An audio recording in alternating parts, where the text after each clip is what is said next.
Sir, ಇವತ್ತು ನಮ್ಮ ಮುರುಗೇಶ್ ಅವರು ಮಾಸ್ ಚಾನಲ್ಗೆ ಬಂದಿದ್ದಾರೆ. ಇವತ್ತು ಮುರುಗೇಶ್ ಅವರು ಮತ್ತು ಅವ್ರ ತಂಡ ಏನು ಇವತ್ತು ಮಾಸ್ ಚಾನಲ್ಗೆ ಬಂದಿದ್ದಾರೆ. ಇಲ್ಲಿ ನೋಡ್ತಾ ಇದ್ದಾರೆ ಮುರುಗೇಶ್ ಅವರು ಇಲ್ಲಿ ಚಾನಲ್ ಮುಂದೆ ಭಾಳಷ್ಟು ಜನ ತಮ್ಮ ಟೀಮ್ ಕರ್ಕೊಂಡು ತಾವು ಬಂದಿದ್ದೀರಾ. ಏನಕ್ಕೆ ಅಂತ ತಾವು ತಿಳಿಸ್ಕೊಡ್ತೀರಾ?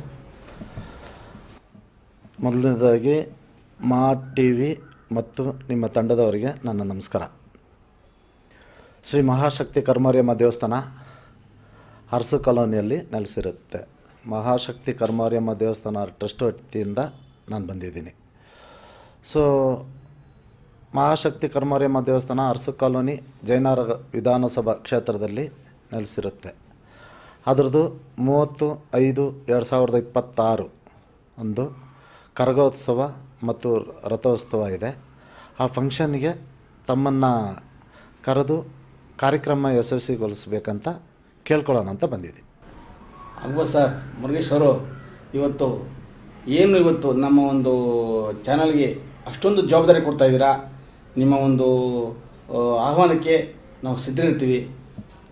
Thank you. ಮುರುಗೇಶ್ ಅವರಿಗಿದ್ದಾಗ ತಾವು ಏನು ನಿಮ್ಮ ಒಂದು ಸರಹದ್ದಿದೆಯಲ್ಲ ಅಂದರೆ ಕರಗ ಮಹೋತ್ಸವ ಮಾಡ್ತಾ ಇದ್ದೀರಲ್ಲ ಹಬ್ಬ, ಹೌದು, ಆ ಒಂದು ಜಾಗದಲ್ಲಿ ಬಹಳಷ್ಟು ಹೆಸರು ಮಾಡಿದ್ದೀರಿ. ಈಗಾಗಲೇ ತಾವು ಕಾರ್ಪೊರೇಟ್ರಿಗೆ ನಿಂತ್ಕೋಬೇಕು ಅಂತೇಳಿ ತಾವು ಸಂಬಂಧಪಟ್ಟ ಸಚಿವರಿಂದ ತಾವು ಹೆಗ್ಗಳಿಕೆಗೆ ಪಾತ್ರ ಆಗಿದ್ದೀರಿ ಅಂತೇಳಿ ನಾವು ಕೇಳ್ಪಟ್ಟು ಏನು ಹೇಳ್ತೀರಿ ಇದ್ರ ಬಗ್ಗೆ? ಅದು ಒನ್ ಟೈಮು ಆವಾಗ ತುಂಬ ಸೋಷಿಯಲ್ ವರ್ಕ್ ಕೆಲಸಗಳು ಮಾಡ್ತಾಯಿದ್ವಿ. ಸೊ ನಮ್ಮ ಊರಿನ ಬಗ್ಗೆ, ನಮ್ಮ ಜನಗಳ ಬಗ್ಗೆ ಸೋಷಿಯಲಿಸಮ್ಮು, ಸಮಾಜ ಸೇವಕರಾಗಿದ್ವಿ. ಅದರಿಂದ ನಾನು ಟಿಕೆಟ್ಗೆ ಟ್ರೈ ಮಾಡಿದ್ವಿ. ಟಿಕೆಟ್ ಟ್ರೈ ಮಾಡಿದಾಗ ನಮ್ಮ ಸ್ನೇಹಿತರು ಮತ್ತು ಇವರೆಲ್ಲ ಸೇರಿ ಗೋವಿಂದ ನಾಯ್ಡು ಅವರಿಗೆ ಟಿಕೆಟ್ ಇದು ಮಾಡಬೇಕಂತ ನಾವೇ ಡಿಸೈಡ್ ಮಾಡಿಬಿಟ್ಟು ನಾನು ವಾಪಸ್ ತೊಗೊಂಡು ಅವರು ಈಸ್ಟ್ ವಾರ್ಡಲ್ಲಿ ಅವರು ಒಳ್ಳೆ ಕೆಲಸ ಮಾಡಿಕೊಟ್ಟಿದ್ದಾರೆ. ಅಂದರೆ ಈ ಸಲ ಕಾರ್ಪೊರೇಟ್ರಿಗೆ ಏನಾದ್ರು ತಾವು ಆಕರ್ಷಿ ಆಗಿದ್ದೀರಾ ಮುರುಗೇಶ್ ಅವರು? ಈಗ ನನಗೆ ರಾಜಕೀಯದಲ್ಲಿ ಅಷ್ಟೊಂದು ಇಂಟ್ರೆಸ್ಟ್ ಇಲ್ಲ.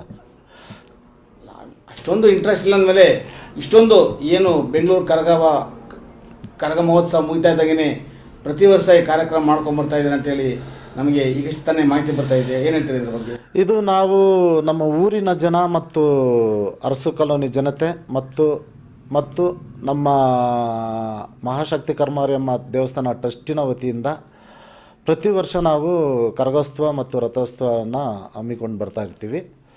ಸೊ ಆ ಕಾರಣದಿಂದ ಇದು ಊರಹಬ್ಬ, ಎಲ್ಲ ಕಡೆ ಊರಹಬ್ಬ ನಡೀತಾ ಇರುತ್ತೆ. ಆದರೆ ನಮ್ಮೂರಲ್ಲಿ ಬೆಂಗಳೂರು ಕರಗ ಆಗಿ ಮಾರನೇ ತಿಂಗಳು ಆದರೆ ನೆಕ್ಸ್ಟ್ ಮಂತು 2ನೇ ಹುಣ್ಣಿಮೆಗೆ ಕರಗೋತ್ಸವ ನಾವು ಮಾಡ್ತಾಯಿದ್ವಿ. ಏನು ಈ ಕರಗೋತ್ಸವ ಮಾಡೋದೇನು ಅಷ್ಟು ಸುಲಭವಾದ ಕೆಲಸ ಅಲ್ಲ. ಸುಮಾರು ಲಕ್ಷಗಟ್ಟಲೆ ರಾತ್ರಿಯಲ್ಲಾಗಲಿ, ಒಂದು ರಥ ಬರೋದಾಗಲಿ, ಅಥವಾ ಬರ್ತಕ್ಕಂಥ ದಾರಿಗಳನ್ನ ಶುಭ್ರಗೊಳಿಸೋದಾಗಲಿ, ಹೂವಾಗಲಿ ಮತ್ತೊಂದಾಗಲಿ ಭಾಳಷ್ಟು ವೇದಿಕೆ ರಚನೆ ಮಾಡಬೇಕಾಗ್ತದೆ. ಇದಕ್ಕೆ ಲಕ್ಷಾಂತರ ರೂಪಾಯಿ ಹಣ ಬೇಕಾಗ್ತದೆ. ಇದ್ರ ಬಗ್ಗೆ ತಾವು ಹೆಂಗೆ ನೀವು ಆಯೋಜನೆ ಮಾಡ್ಕೊಂಡಿದ್ದೀರಿ? ನಾವು ನಮ್ಮ ಮಹಾಶಕ್ತಿ ಕರ್ಮಾರ್ಯಮ್ಮ ಟ್ರಸ್ಟಿನ ವತಿಯಿಂದ ನಾವೆಲ್ಲ ದುಡ್ಡು ಹಾಕ್ತೀವಿ. ಮತ್ತು ನಮ್ಮ ಕೆಲವೊಂದು ಗಣ್ಯರು ನಮಗೆ ದೇವಸ್ಥಾನಕ್ಕೆ ಅಂತ ಹೆಲ್ಪ್ ಮಾಡ್ತಾಯಿದ್ದಾರೆ. ಅದರಿಂದ ಮಾಡ್ಕೊಳ್ತಾಯಿದ್ದೀವಿ.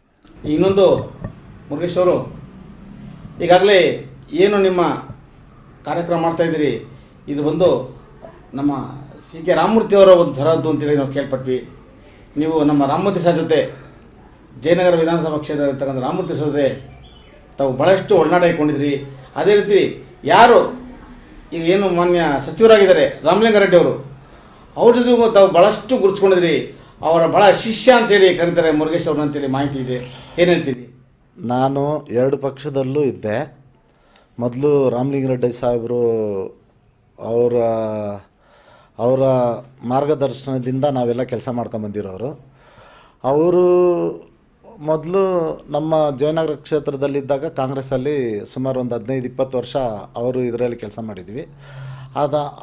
ಅದಾದಮೇಲೆ ಮತ್ತೆ BJP ಸೇರಿಕೊಂಡು ಅದರಲ್ಲಿ ಒಂದು 10 ವರ್ಷ ಕೆಲಸ ಮಾಡಿದ್ದೀನಿ. ಸೊ ರಾಮಲಿಂಗಾರೆಡ್ಡಿ ಸಾಹೇಬರು ಹೌದು, ತುಂಬ ನಮ್ಮ ದೇವಸ್ಥಾನದಲ್ಲಿ ತುಂಬ ಪಾತ್ರ ಇದೆ. ಅವರಿಂದ ನಮಗೆ ದೇವಸ್ಥಾನಕ್ಕೆ ಒಳ್ಳೇದು ಮಾಡಿದ್ದಾರೆ. ಮತ್ತು ತುಂಬ ಹೆಲ್ಪ್ ಮಾಡಿದ್ದಾರೆ ದೇವಸ್ಥಾನ ವಿಷಯದಲ್ಲಿ. ನಮ್ಮ ಊರಿಗೂ ಅಷ್ಟೇ, ನಮ್ಮ ಊರಲ್ಲಿ ಕರೆಂಟು ಗುಡಿಸಲಾಗಿದ್ದಾಗ ಕರೆಂಟ್ಗಳು ಇರಲಿಲ್ಲ, ಮತ್ತು ಕುಡಿಯೋಕ್ಕೆ ನೀರಿರಲಿಲ್ಲ. ನಮ್ಮ ಅರಸು ಕಾಲೋನಿ ಜನಗಳಿಗೆ ಭಾಳ ಹೆಲ್ಪ್ ಮಾಡಿದ್ದಾರೆ ರಾಮಲಿಂಗಾರೆಡ್ಡಿ ಸಾಹೇಬರು. ಅದೇ ರೀತಿ ರಾಮಮೂರ್ತಿ ಅವರು ಪಕ್ಷ ಭೇದ ಬಿಟ್ಟು ನಾನು ಮಾತಾಡ್ತಾ ಇದ್ದೀನಿ. ನಮ್ಮ ಊರಿಗೆ ಇವರಿಬ್ಬರು ತುಂಬ ಮಾರ್ಗದರ್ಶಿಯಾಗಿದ್ದಾರೆ. ಏನು ಈ ಕರಗ ಮಹೋತ್ಸವ ಮಾಡ್ತಾ ಇದ್ದೀರಾ, ಈ ಕಾರ್ಯಕ್ರಮಕ್ಕೆ ನಮ್ಮ ಜಯನಗರದಾದ್ಯಂತ ಜನಪ್ರಿಯವಾಗಿರ್ತಕ್ಕಂಥ ಶಾಸಕರಾಗಿರ್ತಕ್ಕಂಥ ನಮ್ಮ ಸಿ ಕೆ ರಾಮಮೂರ್ತಿಯವರೇನಾರು ಈ ಕಾರ್ಯಕ್ರಮಕ್ಕೆ ತಾವು ಆಹ್ವಾನಿಸ್ತಾ ಇದ್ದೀರಾ? ಅವ್ರದ್ದು ತುಂಬ ಪಾತ್ರ ಇರುತ್ತೆ ದೇವಸ್ಥಾನದಲ್ಲಿ. ಪ್ರತಿಯೊಂದು ವಿಷಯಕ್ಕೂ ಅವರು ಎಲ್ಲ ಒಂದು ವಿಷಯಕ್ಕೂ ಕರಗ ಮಹೋತ್ಸವಕ್ಕೆ ಬರ್ತಾರೆ, ಮತ್ತು ಎಲ್ಲ ಪೂಜೆ ಮಹಾಮಂಗಳಾರತಿಗೆ ಬರ್ತಾರೆ. ಎಲ್ಲ ಅವ್ರಿಗೆ ದೇವ್ರ ಭಕ್ತಿ ಜಾಸ್ತಿ, ದೇವ್ರ ನಂಬಿಕೆ ಜಾಸ್ತಿ ಇದೆ. ಆದ್ದರಿಂದ ಅವರು ಯಾವುದೇ ಒಂದು ಕಾರ್ಯಕ್ರಮಕ್ಕೂ ಇವಾಗವರೆಗೂ ಅವರು ಮಿಸ್ ಮಾಡಿಲ್ಲ. ಅವರು ಖಂಡಿತ ಬಂದೇ ಬರ್ತಾರೆ. ಸರ್, ಈಗಾಗಲೇ ನೀವು ರಾಮಮೂರ್ತಿಯವರು ಅಂತ ಹೇಳಿದ್ರಿ. ಇವರ ಒಂದು ಮತ್ತೊಂದು ಜೀವಗಳು ಅಂತ ಹೇಳೋದು ತಪ್ಪಾಗಲ್ಲ. ಯಾರು ನಮ್ಮ ಮಂಜುನಾಥ ರೆಡ್ಡಿಯವರಾಗ್ಬೋದು, ಸೋಮಶೇಖರ್ ಆಗ್ಬೋದು, ದೀಪಿಕಾ ಮಂಜುನಾಥರಾಗ್ಬೋದು, ಮತ್ತೊಂದು ಸುಮಾರು 7-8 ಜನ ಕಾರ್ಪೊರೇಟರ್ಸ್ ಬರ್ತಾರೆ. ಇವ್ರಿಗೆಲ್ಲ ಶಕ್ತಿ ನಮ್ಮ ರಾಮಮೂರ್ತಿಯವ್ರಿಗೆ. ಸೊ ರಾಮಮೂರ್ತಿಯವರು ಅವರೆಲ್ಲ ಸೇರಿಸಿ ಮುಂದಿನ ದಿನಗಳಲ್ಲಿ ಏನು ನಮ್ಮ ಮುರುಗೇಶ್ ಅವರು ಸೇರಿ ಮುಂದಿನ ನಮ್ಮ ರಾಮಮೂರ್ತಿಯವ್ರನ್ನ ಸಚಿವರು ಮಾಡಬೇಕು ಅಂತೇಳಿ ಮಾತುಕತೆ ಆಡ್ಕೊಂಡಿದ್ದಾರೆ ಅಂತ ಕೇಳ್ಪಟ್ವಿ. ಹೌದಾ? ಇದ್ರ ಬಗ್ಗೆ ತಿಳಿಸ್ಕೊಡಿ. ಹೌದು, ರಾಮಮೂರ್ತಿಯವರು ಪಕ್ಷಕ್ಕೋಸ್ಕರ ತುಂಬ ಕಷ್ಟಪಟ್ಟು BJPನ ಬೆಳೆಸಿದ್ದಾರೆ ಜಯನಗರಲ್ಲಿ. ಅದೇ ರೀತಿ ಸೋಮಶೇಖರ್ ಅವರು ಮತ್ತು ಮಂಜುನಾಥ ರೆಡ್ಡಿ ಅವರು ಮತ್ತು ಇನ್ನೂ ಅನೇಕ ಗೋವಿಂದ ನಾಯ್ಡು ಅವರು, ಇನ್ನೂ ಅನೇಕ ಕೌನ್ಸಿಲರ್ಗಳು ತುಂಬ ಶ್ರಮಪಟ್ಟು ಜಯನಗರದಲ್ಲಿ ಬೆಳೆಸ್ಕೊಂಡ್ಬಂದಿದ್ದಾರೆ. ಅದೇ ರೀತಿ ಅವರು ಕಾರ್ಯಕರ್ತರುಗಳನ್ನ ತುಂಬ ಚೆನ್ನಾಗಿ ನೋಡ್ಕೊಳ್ತಾ ಇದ್ದಾರೆ. ಸೊ ಏರಿಯಾ ಬೇಸಲ್ಲೂ ಮನೆ ಮನೆಗೆ ತಲುಪಿ ಪ್ರತಿಯೊಂದು ಕೆಲಸ ಕಾರ್ಯಕ್ರಮಗಳನ್ನ ತುಂಬ ನೀವೆಲ್ಲರೂ ನೋಡ್ತಾ ಇರ್ತೀರ. ತುಂಬ ಚೆನ್ನಾಗಿ ನಡ್ಸ್ಕೊಂಡ್ಬರ್ತಾ ಇದ್ದಾರೆ. ಸರ್, ಈ ಕಾರ್ಯಕ್ರಮಕ್ಕೆ ನಮ್ಮ ರಾಮಮೂರ್ತಿಯವ್ರ ಟೀಮ್ ಆಗಲಿ ಮತ್ತು ನಮ್ಮ ಏನು ಈಗ ಸಚಿವರಾಗಿದ್ದಾರೆ ರಾಮಲಿಂಗಾರೆಡ್ಡಿ ಸರ್, ಇವರೆಲ್ಲ ಕಾರ್ಯಕ್ರಮಕ್ಕೆ ಬರೋ ಒಂದು ಮತ ಇದೆಯಾ? ರಾಮಲಿಂಗಾರೆಡ್ಡಿ ಸಾರು ಅವರು ಅರಸು ಕಾಲೋನಿ ಯಾವುದೇ ಒಂದು ಕಾರ್ಯಕ್ರಮ ಇದ್ದರೆ ಅವರು ಯಾವುದೇ ಕಾರಣಕ್ಕೂ ಯಾವತ್ತೂ ಇವಾಗವರೆಗೂ ಮಿಸ್ ಮಾಡಿಲ್ಲ. ಅವರು ಯಾವತ್ತೂ ಮಿಸ್ ಮಾಡಲ್ಲ. ಅವ್ರದ್ದು ತುಂಬ ಪಾತ್ರ ಇರುತ್ತೆ. Okay sir, okay.